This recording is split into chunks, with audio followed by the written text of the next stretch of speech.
What's going on, Grind Gangsters? My name is Bouldini. Welcome back to another video. Today we're going to be talking about the PS Vita and why I think PlayStation should have never gave up on it.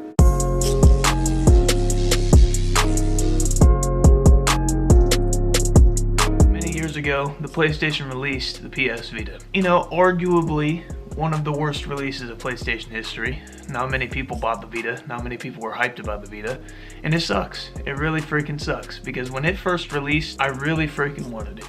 Did I get it? No, because it was really expensive, and I was 13 at the time. But I did have a PSP Slim. I'm pretty sure I got it when I was about 12, and I played it all the time. Still is. I'll still play this from time to time.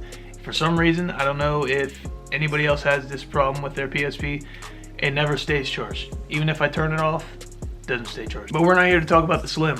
We're here to talk about the Vita, the absolute most beautiful handheld that PlayStation has ever released, in my opinion. I just recently bought this, probably about a year ago at GameStop, and I do not regret it whatsoever. And you might be thinking like, yo, why on God's green earth would you buy a PS Vita in 2020? The whole world's going to an end, so why not buy it? You know what I mean? I've always wanted one. I figured, why not? You know, now I got a job and I found one refurbished for pretty cheap, and it's honestly in extremely good condition for as old as it is. It's a couple scratches on the back, but that's all it is. On this, you can access the PlayStation Store and you can talk to your friends on PlayStation Network.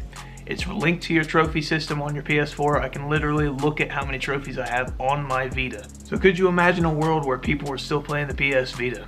And you can just talk to your friends. You know, your buddy's playing his Vita, you're playing your PS4 or PS5, just put on your mic and talk. Like, that's sick. You know, this was touchscreen and also had a touch back as well. So, to me, the Switch before the Switch. I mean, of course, it's not like, can't pop the sides off and use the Joy-Cons, but like, it's literally the handheld, it's the Switch Lite before the Switch. But one thing I think PlayStation definitely could have marketed this towards is the whole remote play system. For those who don't know, you can actually use your PS Vita to play your PS3 or PS4 games if your internet is good enough, which for me, sadly, is not an option. One of the biggest reasons I bought it, and I can't even use it. So that's one thing that PlayStation could have definitely worked on over the years and figured out a way more accessible way to use a remote play and get more people to buy the Vita and be like, hey, you can play your PS4 games just laying in bed instead of sitting at a desk or sitting close to the TV so you can see it, which I know some people lay in bed, you weirdos, all right? How do you even focus like that? But could you imagine just laying down and playing Call of Duty from your Vita, talking to your boys? By the way, those who are wondering what games I have for my Vita, I have Little Big Planet, Sly Cooper, I have Ninja Gaiden, and Assassin's Creed 3 Liberation. I have like Borderlands 2,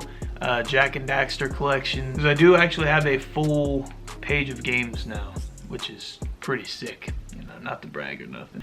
Mortal Kombat Unchained, which is a PSP game that you can get on the PS Store.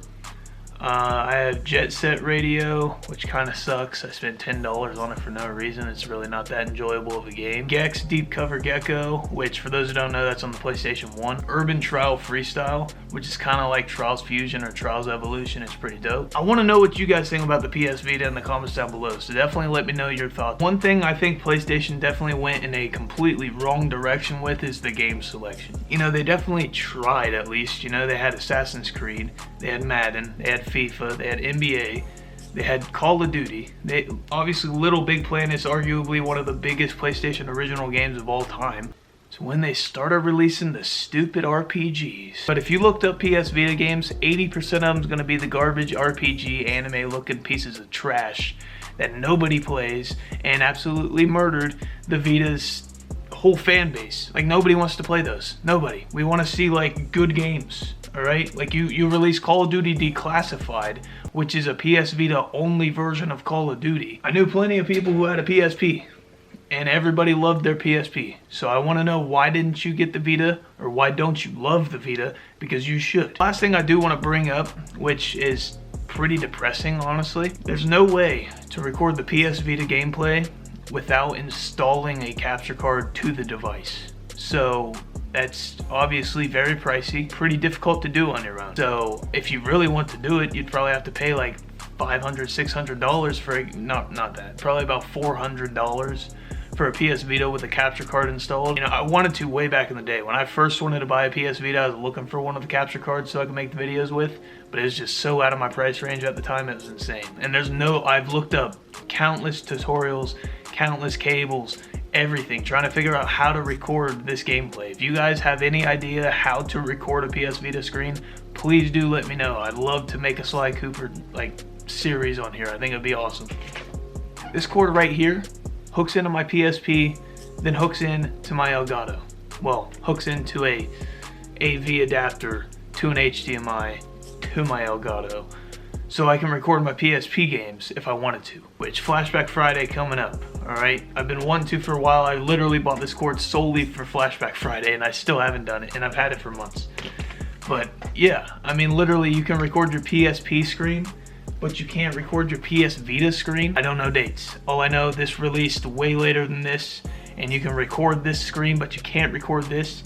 Come on, PlayStation, what are you doing? Countless ways you could have marketed the PS Vita so much better than you did, but you didn't. And now I'm sure there's probably 1 or 2 people out there as well that are very depressed that the PS Vita is not doing as well as it could have been. It could have been thriving today. It could have been beating the freaking Switch. Nintendo is leading the world now with handhelds. You know, PlayStation made the argument, oh, handheld marketing's going way down, nobody really wants to play a handheld game, and then Nintendo releases the Switch and just runs with it, dude. Like, PlayStation, please listen to me. Release one more Vita. We won't let you down. But I mean, you got a bunch of kids playing the Switch Lite, you got a bunch of kids playing the Switch, and I know you can't take the sides off, use the Joy-Cons, but it's literally the Switch Lite with a touchscreen back. If you made a PS Vita that can run Fortnite, literally you can't lose. You can't lose, period. But hey, I think that's about it for this rambling. Hopefully you did enjoy. Let me know your thoughts in the comments down below on the PS Vita, and if you think PlayStation should look into it. Not that they're going to, but would you want to see a freaking PS Vita Pro someday? Like, in your wildest dreams, would you want that? Like, it would be absolutely insane. I would love to see another handheld from PlayStation. All the PSPs, the entire PlayStation handheld line in general was baller. It really was. It was a time to be alive, and if you never got to experience it, I'm truly sorry. You could probably find a PSP for like 80 bucks on eBay nowadays. Anyways, guys, that's about it for this video. Hopefully you did enjoy. If you did, drop a like down below. Subscribe to the channel if you haven't already. Go check out my main channel in the description down below. Also, check out grindproductions.com. We're starting to post blogs over there. I just posted up a blog the other day on how to create a gaming channel in 2021 if you are interested. If you guys missed the 4-year anniversary live stream yesterday, definitely go watch that. Me, Jeremy, Clay, and Dak all sat down and kind of had like a little podcast deal going on. Other than that, guys, keep as I stay positive and keep on grinding, gangsters.